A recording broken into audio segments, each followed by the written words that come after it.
Happy Friday, everybody. Welcome back to 3 News Now. I'm Stephanie Haney. It is Friday, December 20th, 2019. We've got your top headlines, trending topics, and what we're working on for you right now ahead of our TV shows tonight. We've got 6 p.m. What Matters Most, 7 p.m. Front Row, and 11 p.m. What's Next.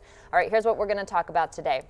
We're going to send congratulations to the brand new Miss America 2020, a Virginia biochemist, Camille Schreier. We'll tell you what she said about winning the crown. And then we're going to bring in 3 News digital sports reporter Matt Florjancic to talk about drama across every professional sports team we have here in Cleveland, or most of them anyway. We've got to talk about a new tattoo featuring Myles Garrett, some drama related to J.R. Smith and his apparently estranged wife, and Francisco Lindor trade talks, how they are reaching a critical stage. Matt will break that all down with us. And then we're going to let you know what's happening this weekend so you can have a little fun before you have to be back at work on Monday. All right, first up, congratulations are in order for the brand new Miss America 2020. Camille Schreier said, "You can have a crown and a lab coat."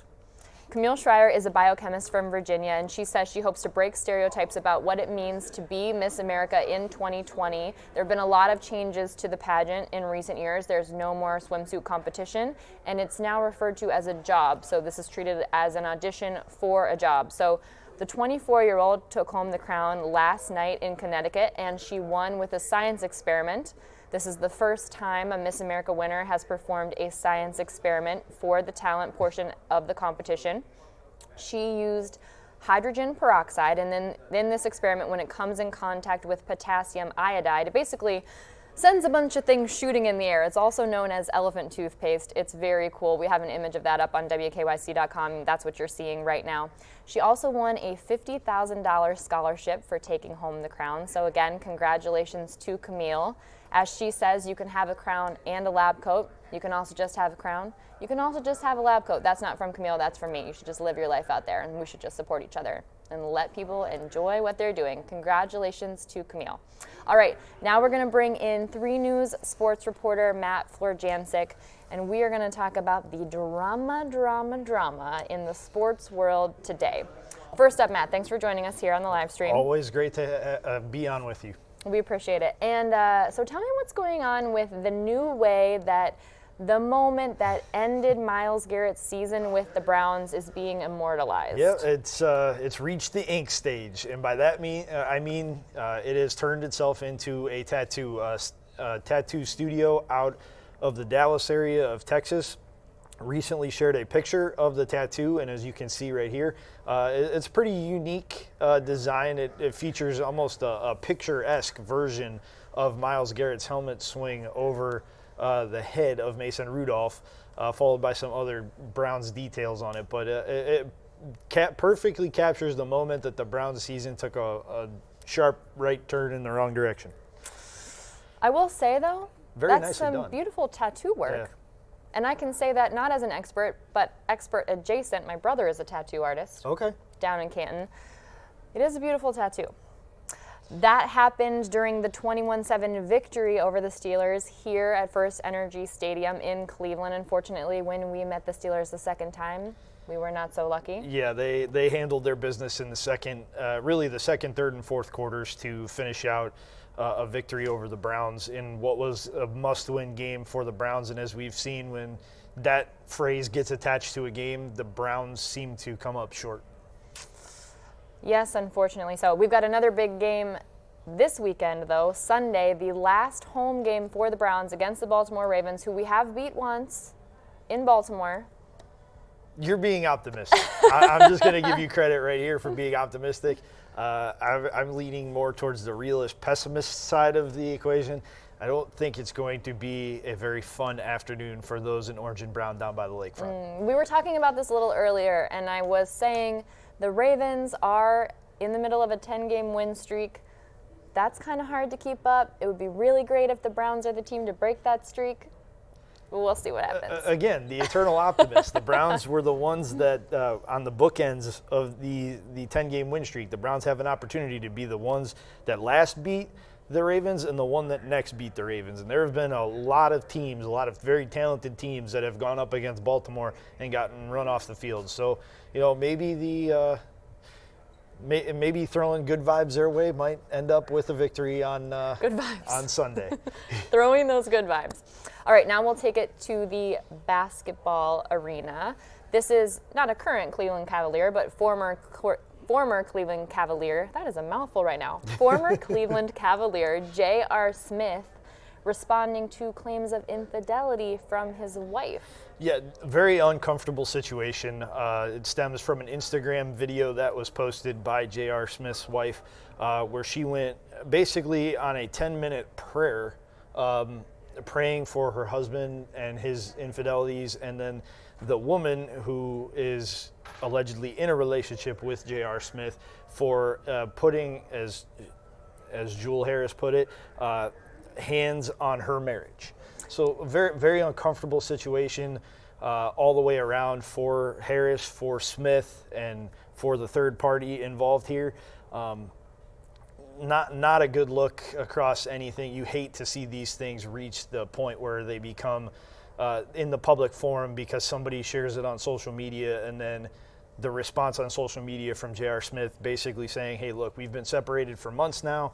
I'm not cheating. We're just, we're going through a transition in that relationship, and I'm moving on with life, basically. Sure. And so this isn't the beginning of these rumors, though, just to sort of give you some context to this. Rumors started of the relationship between J.R. Smith and Riverdale star Vanessa Morgan back in October when they were seen in a social media post at a Halloween party. Actually, Vanessa Morgan is the one who shared Oh, excuse me, you're right. a video of Candace Patton and J.R. Smith, and that is that's where we're at with it right now. So it's been ongoing for a couple of months now, but still a very uncomfortable situation. And the worst part about it is there are kids involved. Both Harris and Smith had children from previous relationships, and then they have a child together. And you hope everything can reach a point where they can still co-parent and be good examples for their children going forward, because that's always the toughest part of these breakups. Sure, absolutely. And just a couple hours ago, J.R. Smith posted a quote from Sean Diddy Combs, quote, "Stay away from negative people. They have a problem for every solution." He didn't say anything in the caption, so we don't know directly what that's referring to. He did come out directly responding to the video post from his apparently estranged wife, but that's not a positive look either. So something's still bothering him, that's for sure. Yeah, I think first and foremost, the thing that bothers him is that it was taken to the public forum the way that it was, and his story was put out on Front Street, if you will, to use a phrase that is often used in the sports realm, at least in the locker room. You don't like your business being put out there, and having to go back and try to control the narrative is something that's very difficult to do, and oftentimes it just looks like you're trying to, shift blame or deflect criticism. Sure. I'm just going to read what J.R. Smith responded directly to the 10-minute prayer from his apparently estranged ex-wife, just so you get the tone. He said, "IG ain't a place for relationships, but God told me to tell y'all I've been separated for months. He doesn't understand why his child failed to mention that hashtag that's all." So that's the tone he's taking there. All right, we're going to move on now to talk about more serious sports topics. I know, Matt, this is probably a little bit more in your wheelhouse, I would say. The Francisco Lindor trade talks with the Cleveland Indians have apparently reached a critical stage. Yeah, it was reported last night and then this morning by Ken Rosenthal on MLB Network that we have reached a point now where the Indians have told other teams that have called, look, give us your final and your best offers for Francisco Lindor, and we will decide among those offers. They're going to want several high-level prospects, or they should at least want several high-level prospects, maybe a couple of guys who have had a cup of coffee at the major league level but are on the cusp of becoming that next generation, that next wave of players. So their asking price, I'm sure, is high, as it should be. You're talking about trading a 4-time All-Star, 2-time American League Gold Glove winner, a guy who has MVP-type potential. And you better be getting a major haul back. But apparently they're going to get those offers either today or tomorrow and then weigh them over the weekend and see which path they want to go down. If they want to just keep Frankie for now and try to trade him maybe mid-season to a contender where you can ask for still a pretty good price, or hold on to him for all of 2020 and see if you can make one last go at this elusive World Series title. And we've talked about this for a couple weeks now, so part of the appeal of trading Lindor now is the value is higher if you can promise people 2 playoff, appearances from him, right? Yeah, right. He has 2 years left on his contract under team control. He'll be in arbitration this year and arbitration again next year before he hits free agent. There is a very finite amount of teams that can afford to sign Francisco Lindor to the type of money that he is going to request. It is not, based off of the pitching contracts that were handed out this offseason, it is not inconceivable that he could be asking in the neighborhood of 35 to 40 million a year because he is an everyday player.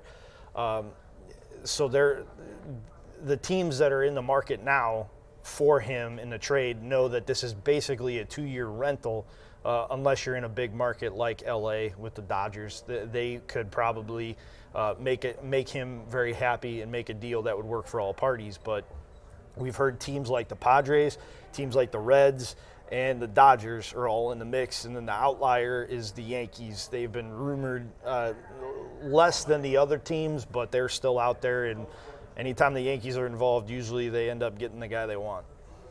I couldn't imagine, though, trading. That being said, I couldn't imagine trading him to another American League contender and expecting to pitch to your fan base, hey, we still want to compete in 2020, and we're trying to extend our competitive window. I think if you want to do that, you send him to the National League.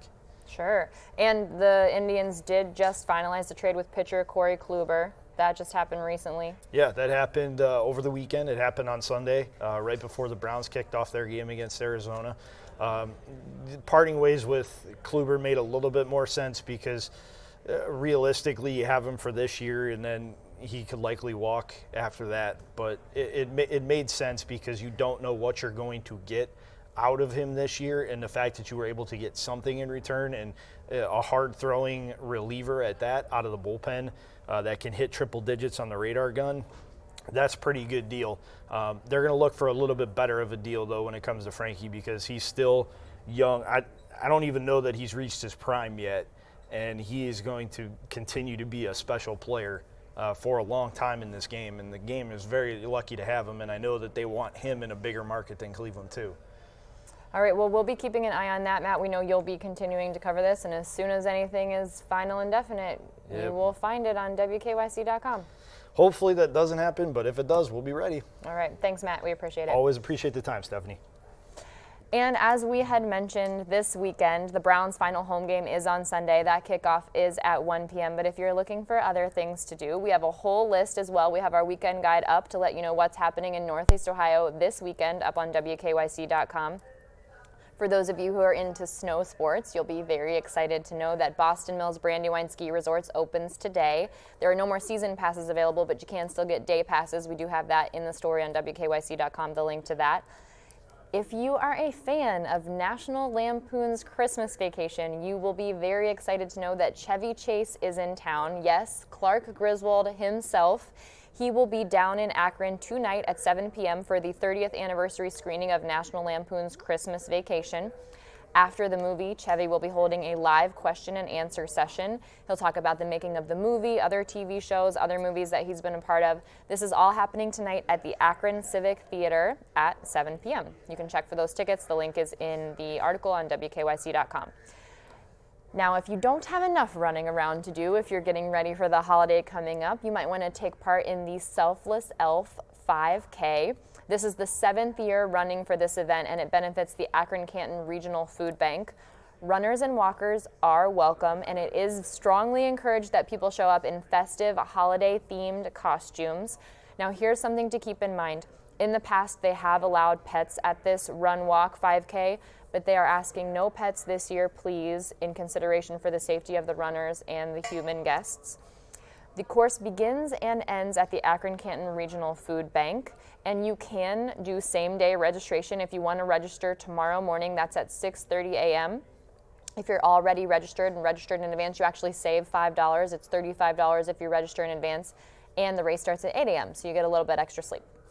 Now, if you need a laugh this weekend, here is something that I highly recommend. Our very own Mike Polk Jr. is performing in a sketch comedy show here in Cleveland on Saturday.